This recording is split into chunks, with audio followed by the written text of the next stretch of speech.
Hey guys, welcome back. Today we're going to talk about the John Deere Silver Deck Mowers. And those were produced from 1989 to 1997, specifically April of 1997, at which they changed over to a green deck, changed the model, but it was still the same mower for the most part. The 89 to 97 mowers were produced in what's called Jubilee Silver, and it was to celebrate an anniversary of John Deere. And they started selling so well that they just kept it going as Jubilee Silver because it was very recognizable. And these were only available at a John Deere dealer. You couldn't buy them at a big box store. They were sort of a prosumer type of mower, of which they also offered a commercial version, which I'll get into here in a second. They were very, very expensive when they were new. They were about $600, which I'll put on your screen what those are, what that is in today's money. But they were an expensive mower, but they were also very well built. And so why did John Deere start making their own mower? Well, you have to back up a couple years to explain that. So in the 80s, the John Deere mowers were not built by John Deere. So they were built by a company called OMC, which is Outdoor Marine Corporation, better known for brands like Evinrude, etc., but they owned the brand Lawn Boy. And so you may have seen on forums and things like that, people refer to these other John Deere mowers as John Boys because that's exactly what they were. They were a lawn boy that was just painted in John Deere green with yellow wheels. And they were Lawn Boy wheels. Instead of white, they were yellow. Lawn Boy handlebars, Lawn Boy everything, down to the deck. So I say that because in 1989, there was a lot that happened. And so John Deere had a little bit of notice, but OMC was purchased by Toro, which, as we all know, is a direct competitor to John Deere in this space. So that wasn't going to work. So that left the John Deere engineers scrambling to get a new mower, get it designed, get it ready, tested, and on the market. And the benefit to that, they already had access to really good engine options at the time, and that was primarily the Kawasaki FC150V engine, and that's the 4-cycle, 150cc, originally 4 horsepower, and then by the end of its life it was 6 horsepower. That was a fantastic engine that they already had access to. They had other engines that were on the market. So there was an engine, it was labeled as a Briggs & Stratton, but it was made by Komatsu Zenoa. It was a 2-cycle, 3.5, 4 horsepower engine that was super lightweight. So for a push mower or something, that would work great. Emissions regulations weren't really into effect yet. And then on the lower end model, there was a Briggs & Stratton, either 122 or 124 series that they had for some of their push mowers and lower end options. So 1989 comes around and they've got a deck and they've got some engines. They had to design some handlebars and they stuck it on the market and they really hit it out of the park right away.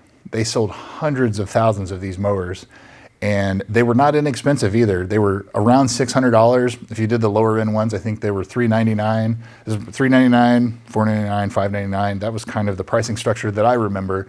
I'm a child of the early 80s, but I do remember seeing these in dealerships in the John Deere dealer when we went to the store to go get parts for tractors and things like that.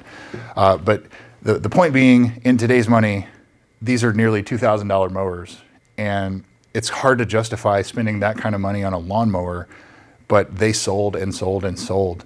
And you could only buy them, as I said, at the dealer, and they must have done a very good job at convincing people that you needed this instead of a big box store mower or a Craftsman or some of the Murrays, the others at the time. These mowers, they used a pressurized oiling system, which was not common at all in that era. So the benefit to that was you could mow on hills and you didn't have to worry about starving from splash lubrication or anything like that from the 4-cycle engines. 2-cycle, that's a different story. But the John Deere 14SB, the 14SE, and then they had a 2-stroke called the 12SB. There are some other variations like the commercial ones. I'll get into that in a second. So first off, let's talk about the model codes.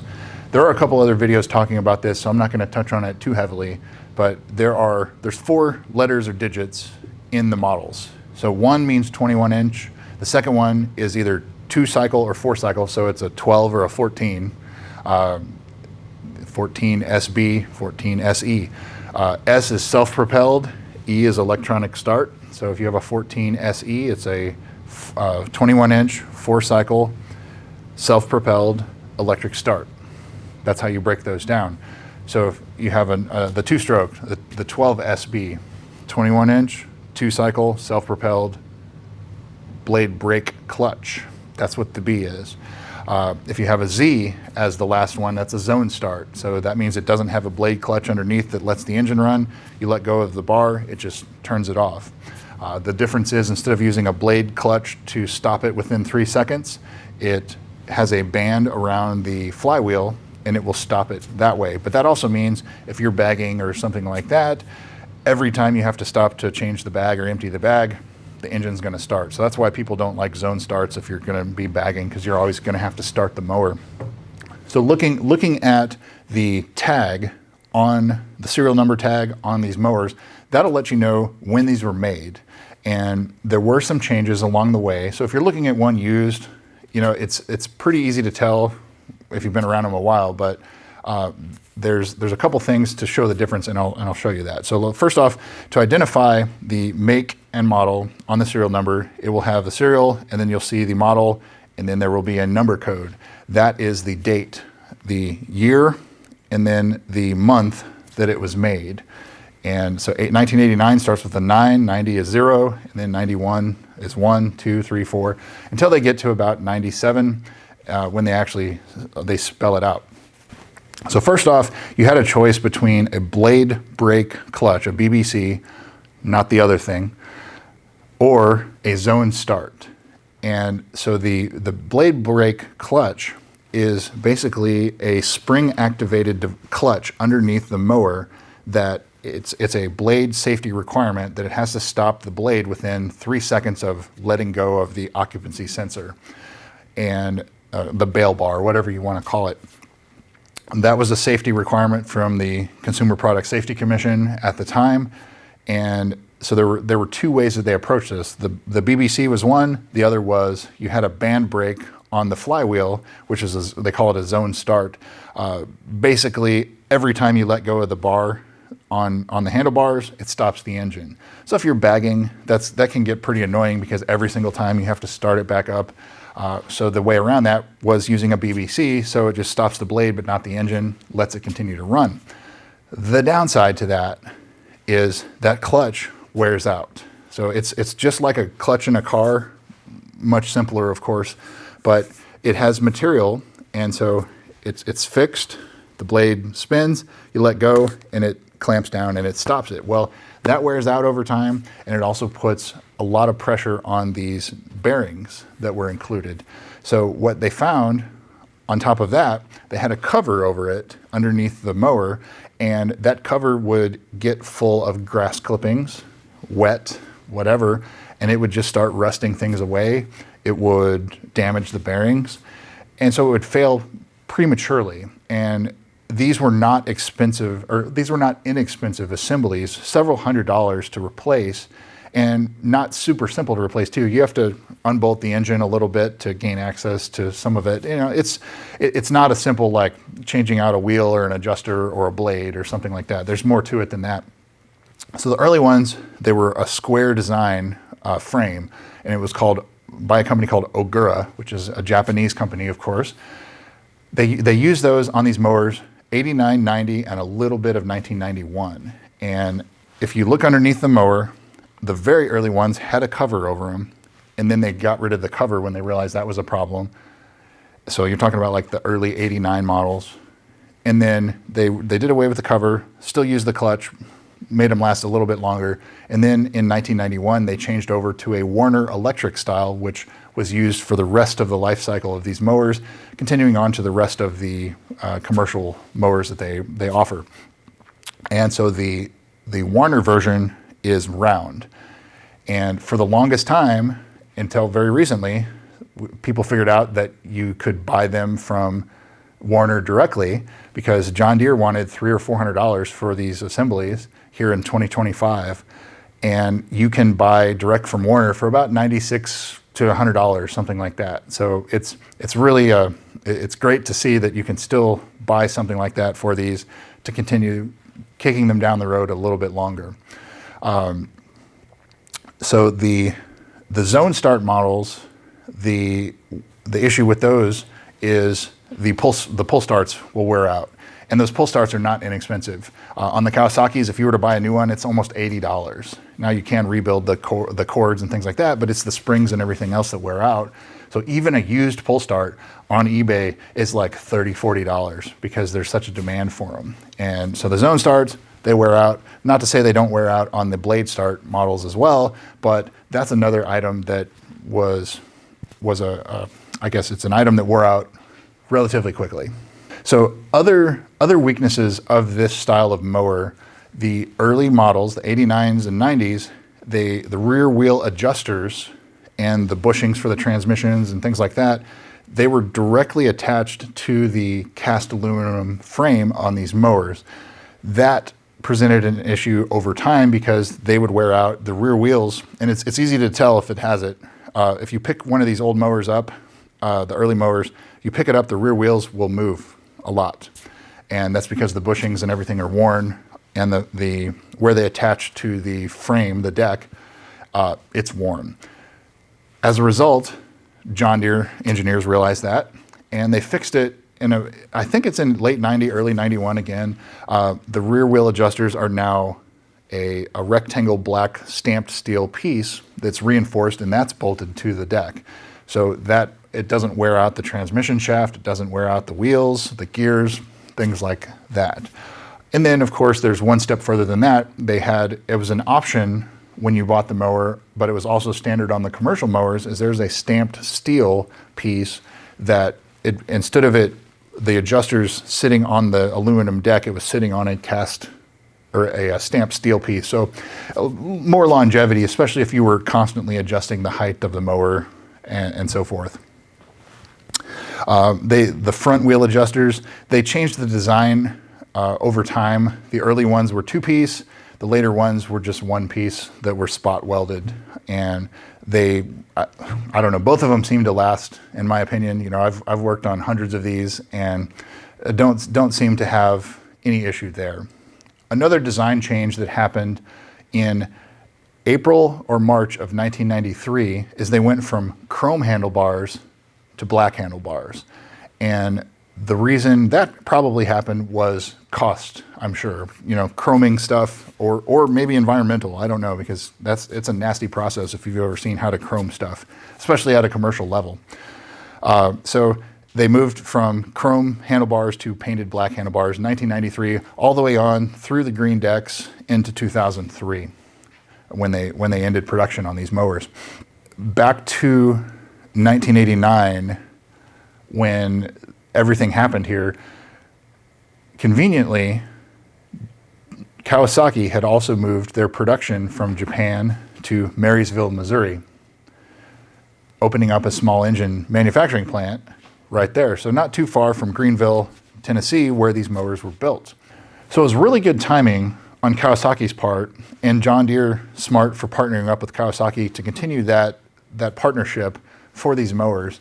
And what has really proven over time is that these Kawasaki engines are they're unbeatable. They have fantastic carburetors. They have a Mikuni carburetor, Japanese carburetor. It's a very overbuilt engine. It's a pressurized oiling system. You could get them optional with a oil filter as well. Not really necessary, but it is something that it's been discontinued since like 2006. So people still want them, and you can add them to your mowers, but you got to pay for them. They're like $120, $130 on eBay. That's kind of the going rate for them. So one more note on the Kawasaki engines. So the early 89s, if you look at the little white label that's on the engine, if it's still there, you'll know it's an early 89 if it says made in Japan on the Kawasaki engine as opposed to made in USA. So let's get into the differences of what the commercial versions added. There were three commercial versions. There was a 14SX, which is the Kawasaki 150 with the blade brake clutch. There's a 14SC, which is, C is just commercial, but that's the zone start version. And then there's the 12PC, which is extremely rare, but that's the 2-cycle push mower commercial version. What did these have that the regular versions didn't? For starters, the early versions, the Silver Deck versions, all had steel wheels. They moved to an aluminum wheel for the commercial version of the green deck. That's called a GX85. We'll get into that in another video. But so for starters, they had steel wheels, metal wheels with double ball bearings, and they had different adjusters. They had heavy duty adjusters because you were going to be adjusting heights for different people's yards, if you're using it commercially, whatever. It also had a reinforcement piece along the side of the deck. So if you were running up against a house foundation or something like that, it wasn't tearing up the soft cast aluminum, it was wearing these steel pieces that were easily replaceable with two 10mm bolts. The transmission was different on the 14SX and the 14SC versus the consumer model in that the shaft was actually a little bit shorter to offset the wider wheels, the different wheels that were used. So if you're looking for if you want to put metal wheels on your regular mower, the front swap over no problem, but the rears you have to have the transmission, otherwise or shorten the existing shaft in order for it to work. Otherwise, I believe it's the same transmission. I've been inside both. It's metal gears for both, and they're a well-built transmission.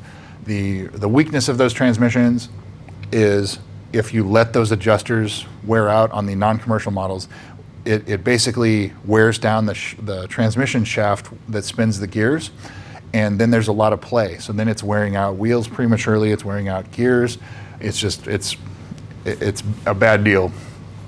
And the other weakness is there is a pulley on top that the engine has a belt that spins that runs the transmission. Well, there's a lot of tension on that pulley, and there's a bearing underneath it that wears out. So if you're looking at these mowers used, there's a quick cover you can take off in 30 seconds and just move that around and see if it wobbles around. If it does, then you've probably got to take the transmission apart to replace that bearing. Otherwise, there's companies on eBay, elsewhere, that offer a rebuild service between $110, $150. You can get a fully rebuilt transmission out of it. There were options on these mowers when you went to the dealer. First and foremost, you've probably seen it on some of these, it's called a tricycler conversion kit. And that's basically short for it's a mulching kit. And it included a sticker that went on the deck, it included a mulching blade and a mulching plug. Some of them you could buy it with or without a bag, and you could buy the mowers with no bag, and you just had a plug in it. Well, so the tricycler conversion kit, that was one of the things offered. Another one was there was a steel deck liner that you could bolt underneath the deck to extend the life of the deck, because you have all this, if you had sandy soil or something, it is eating away at that soft cast aluminum over time. I have never seen one that has this steel insert under the deck. You can see it in the parts diagrams when you look them up for John Deere's. It was an option. The commercial mowers, I guess, should have had them, but I've never seen one that had one. And if you have one, let me see it. I'm very curious. Let me know in the comments. But another thing you could get an oil filter adapter. That was an upgrade. At the time, they were like $30. But because they haven't been made for 20 years, obviously there's still a demand for them. That's why I said before, there's $120, $130 is kind of what you're going to pay for those. It's unfortunate, but that's what it is. And then finally, you could get the commercial wheel adjusters, so you could extend the life of your deck that way. Another difference I wanted to talk about, the early models versus the later models. The early models, the sides of the deck didn't have those inserts for the steel reinforcement pieces. So they all used, once they started the commercial version, then they all used the same deck. So then that means they had these little holes that were already pre-drilled for that. And so that's something to keep an eye out for. I'll show you here a video on that. The 14 SE models, those are the electric start, Kawasaki powered version. That was the only one you could get with a key start, with an electric start. It had a tiny little battery and it used a 1 amp stator to help keep that charged. If you wanted to add electric start to a non-electric start mower, it's more trouble than it's worth, because even the block casting is different. You can see there would be a cutout for where the starter should be, but it's basically, if you have an electric start, leave it alone, keep it electric start. I wouldn't convert it. I've tried. You can do it, but it's a lot of work. There's a different flywheel. There's a different stud for the pull starter, because one of those studs holds the starter in. There is a stator, and the coil is different, along with having a different bracket to hold the battery above where the transmission is. There's a lot of little differences like that, where the 14 SE, which in the green deck it was called the JE75, you didn't see as many of those, but it's basically just a 14 SB with electric start. Everything else is different. One other Achilles heel for these mowers, specifically on the Kawasaki engines, is the early versions had a little igniter that liked to fail. And that was essentially when you turned the throttle off, it killed the mower. It turned the engine off. And that igniter would fail, and then it would just not allow the coil to fire, so obviously the engine wouldn't start. So you could pull and pull and pull, and you're like, it's got fuel, it's got air, it's got spark, what's going on? It's this igniter, and it's electronically disabling the coil from firing. That little coil, little piece, it's sealed, you can't service it, it's $100 to replace it. It's just incredibly expensive for something so silly. So the later models, I believe after 91 is when they changed that, the later models did not have that. They went away with it. So it was a different coil style and much more reliable. Not to say the coils didn't still fail, that happens just over time anyway, but they did away with that $100 piece that was known to fail. Can you convert it? Sure. You get a new style coil, and the throttle plate, I believe, is a little bit different, but other than that, you can convert them. And so that brings us to the two-cycle engines, the Briggs & Stratton Komatsu Zenoa built engines. The early ones, so they only made those two cycles from 89 to 91 before emissions got them. The Briggs & Stratton engine that existed, it's been around since I believe 1985 or 1986. It was supposed to be a 10-year agreement with Briggs & Stratton or Komatsu to produce this engine, but then emissions regulations eventually got them. And so they were 32 to 1, 50 to 1. They started as 32 to 1 and they ended up as 50 to 1, and then I guess still couldn't meet it. It was kind of a dirty engine. But the early versions had a Mikuni carb, which the Kawasaki versions had a Mikuni carb as well, but the Mikuni carbs were a bear to start, and especially when it was cold, just a really, really difficult engine, a really, really difficult carburetor to get that engine to start when it was cold. Pretty frustrating. So I've had both versions. They moved to a Walboro carb in, I believe, mid-1990, so towards the end of the run, they had a Walboro carb. Much better, but they were still not the easiest to start. And when you're used to being around these Kawasaki engines that just start the first time, no matter how long they've been sitting, these two-stroke Briggs & Stratton, they were difficult. And if you at least had a fuel shut-off, so you could always run the fuel out of the carb, so you didn't have evaporating gas and leaving the oil and the sludge and stuff like that, but it still does happen. That's typically when I come across these two-stroke, the 12 SBs, they all need carb work, and it's just because somebody left gas in that carb, all the gas evaporated, left all the gel and oil from it, and now you have, on top of that, ethanol issues. So anyway, point being, if you're looking for one of these mowers, I would highly recommend looking for like a 91 or newer, where they don't have a lot of the issues that the early ones had. Not to say that they're not bad mowers early on, it's just there are some issues that need to be addressed, especially if you're going to use it heavily. Now, if you're only going to use it once a week for 20 minutes, it's probably not as big of a deal. But the benefit to these, here we are, we're almost 30 years from when they started producing these, not quite, and you still see hundreds of them that come up for sale on Facebook Marketplace, Craigslist, some other places like that.